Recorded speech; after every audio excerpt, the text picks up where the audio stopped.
देवरानी की तो छत्ती। देवरानी जेठानी की लड़ाइयां तो न जाने कौन से युग से चली आ रही है। शादी को चाहे 2 दिन हुए हो या 7, ये लड़ाई तो बरकरार रहती है और बढ़ती उम्र के साथ साथ और मसालेदार होती जाती है। ठीक उसी शराब की तरह जो जितनी पुरानी हो उतनी ही नशीली हो जाती है।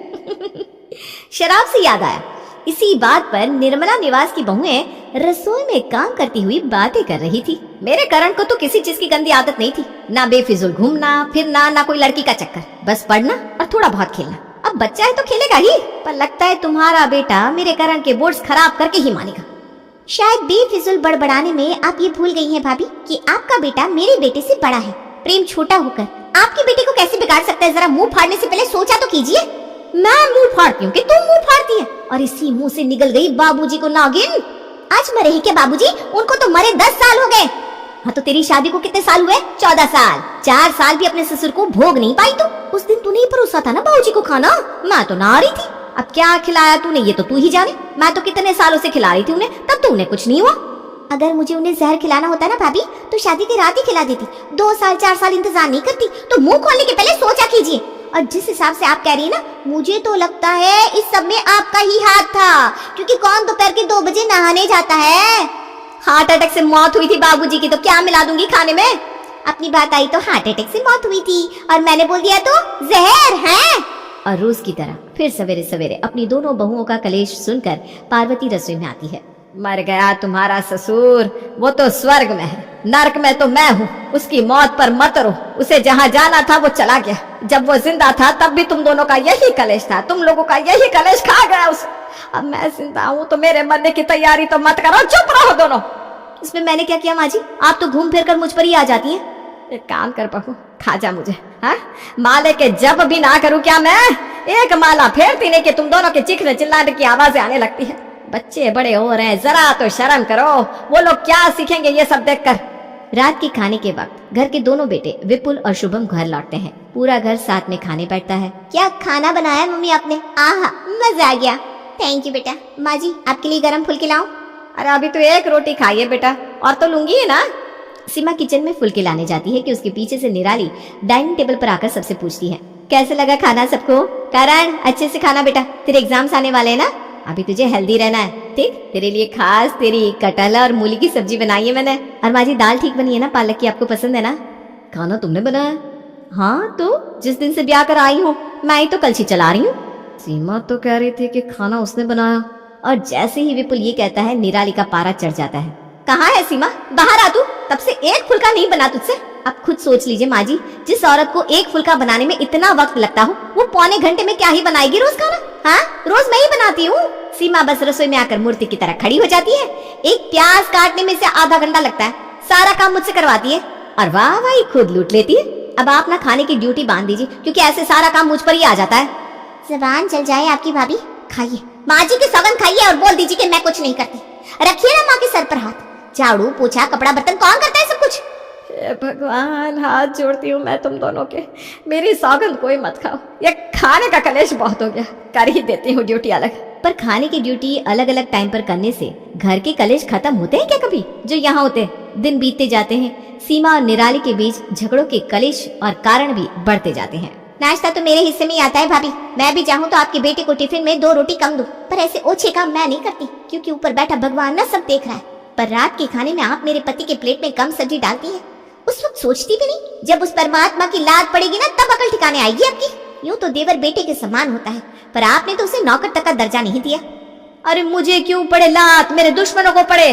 मैंने तो कभी किसी का बुरा नहीं चाहा, और अच्छे से समझ रही हूँ क्या चाह रही है तू फिक्र मत कर, वो दिन भी जल्दी आ जाएगा। पर सिर्फ घर नहीं, मैं दुकान भी अलग करवाऊंगी। ये दोनों मिलकर विपुल और शुभम के बीच दरार डाले और बिजनेस का सत्यानाश करे, उससे अच्छा है कि अब इन दोनों को अलग ही कर दूं। और एक रात बच्चों के सोने के बाद घर में बैठती है सभा, जहाँ पार्वती कहती है, घर के इस रोज रोज के तमाशों से बच्चों पर बहुत बुरा असर पड़ रहा है। उससे अच्छा है कि रिश्ता दूर ही रहे पर साथ रहे। घर का बंटवारा कर देते। अब घर इतना बड़ा तो है नहीं, तो नुकसान तो तुम लोगों को ही सहना पड़ेगा। क्या? नहीं नहीं मम्मी जी, ऐसे तो बच्चे आराम से पूरे हॉल में सो जाते हैं या पढ़ लेते हैं। अब घर आधा आधा होगा तो मेरा करण पढ़ाई भी नहीं कर पाएगा। फिर वही चीज, फिर वही बात हो गई ना माँ जी। और घर बटेगा आधा आधा, जबकि मेरे 2 बच्चे हैं और भाभी के 1। नुकसान तो मेरा होगा ना। और जब एक ही हॉल में पूरा परिवार बैठेगा तो भाभी को वक्त लगेगा क्या मेरे खाने पर नजर लगाने में? ऐसे भी वो तो मेरी रोटियां गिनती रहती हैं। अरे तो तुम ही बताओ मैं क्या करूं? 2 छत्ती वाले हिस्सों को तोड़ देते हैं और ढलाई भी नहीं करवानी पड़ेगी, और ऊपर बनवा लेते हैं नया फ्लोर। हम ऊपर शिफ्ट हो जाएंगे। माना जरा सहना पड़ेगा मुझे, लेकिन कोई बात नहीं। साथ में रहने से अच्छा है कि मैं 2 छत्ती में ही रह लूं। और धीरे धीरे ऊपर फ्लोर का काम शुरू हो जाता है और सीमा अपने परिवार के साथ ऊपर शिफ्ट हो जाती है। दिन महीने में बीत जाते हैं और महीने सालों में। अब घर के तीनों बच्चे बड़े हो चुके थे, खास करके श्वेता। पूरे घर में बस श्वेता की शादी को लेकर ही बात हो रही थी, पर श्वेता की लाइफ में तो कोई और ही था। रोज की तरह छिपकर श्वेता वैभव के बाइक से उतरकर अपने घर पर आती है, जहाँ उसकी बड़ी माँ उसे देख लेती है। वो बड़ी माँ। कोई बात नहीं बेटा, ये तो उम्र है इन चीजों की। वैसे भी अब तो कोई बच्ची नहीं रह गई। मैं जब कंवारी थी ना, ये छोटे छोटे निक्कर पहनकर लड़कों के पीछे डंडे लेकर दौड़ती थी। तेरे नाना जी ने कभी किसी चीज के लिए रोक टोक नहीं की। वो तो यहाँ आकर सर पर पल्ला आ गया और ऐसे फैंसी ड्रेस साड़ी में बदल गया।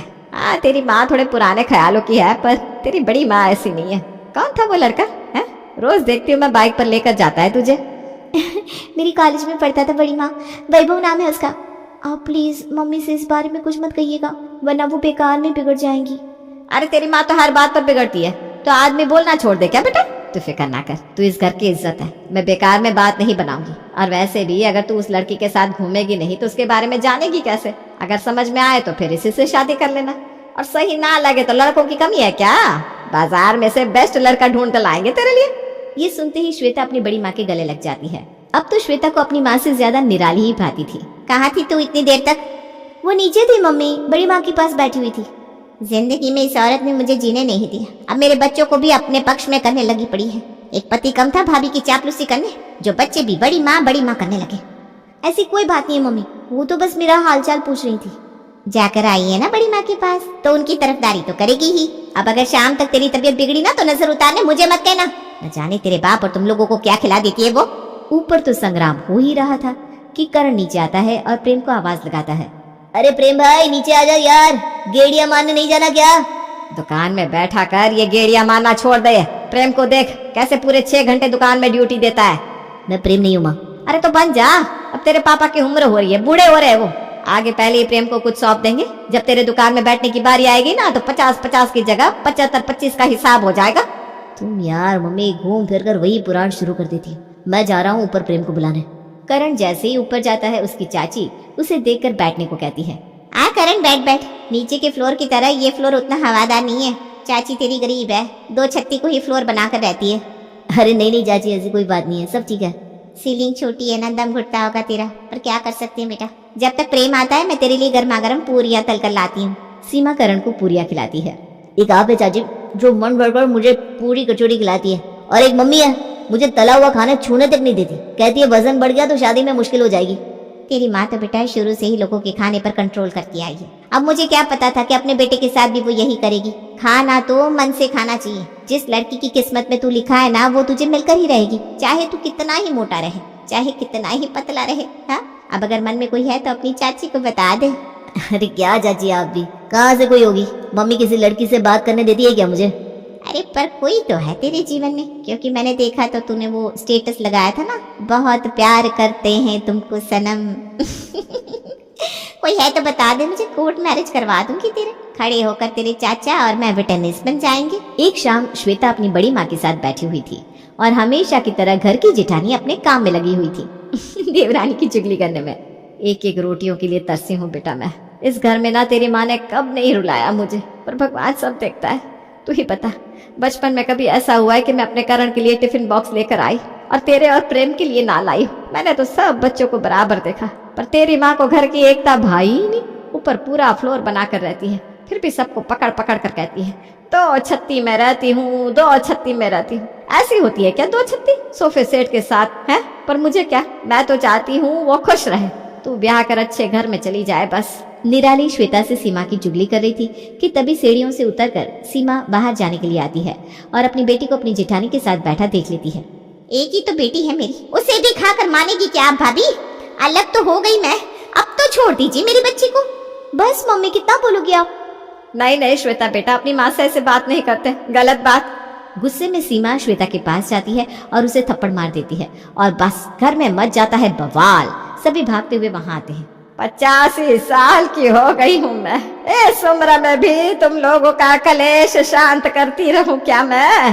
और ये क्या सीमा, अपनी जेठानी का गुस्सा अपनी बेटी पर क्यों निकाल रही हो? कितने दिनों की मेहमान है वो बेचारी, ब्याह कर चली जाएगी कल को अपने घर। हाँ दादी माँ, मैं खुद नहीं रहना चाहती इस घर में, मैं जा रही हूँ वैभव के पास। वैभव? कौन है वैभव? शांत रहो शुभम, इतनी तेजी में आने की कोई जरूरत नहीं है। वैभव दोस्त है उसका, मैं मिल चुकी हूँ लड़के से, अच्छा लड़का है। उसके परिवार वालों से बात करते हैं और विदा करते हैं लड़की को। अब जेठानी की हामी हो तो सीमा कैसे खुश हो सकती थी? सीमा तो पूरी तरह इस शादी के लिए मना कर देती है, पर यहाँ करण और प्रेम उसे मनाने में लगे हुए थे, तो वहाँ श्वेता ने खाना खाना छोड़ दिया था और परेशान होकर सभी वैभव के घर श्वेता का रिश्ता लेकर पहुंच जाते हैं। वैभव तो शादी के लिए तैयार ही था, तो रिश्ता फौरन पक्का हो जाता है और पहली बार देवरानी जेठानी मिलकर श्वेता की शादी की तैयारियां करने लगती है। आज पहली बार इतने सालों के बाद इन दोनों को मिलकर किसी एक काम के लिए लगे हुए देख रही हूँ। हे भगवान, ऐसे ही घर में शांति बनी रहे और ये दोनों मिलकर मेरे दोनों पोतों की शादी निकाल दे तो मैं कल ही स्वर्ग सितार जाऊं। अभी कैसे दादी?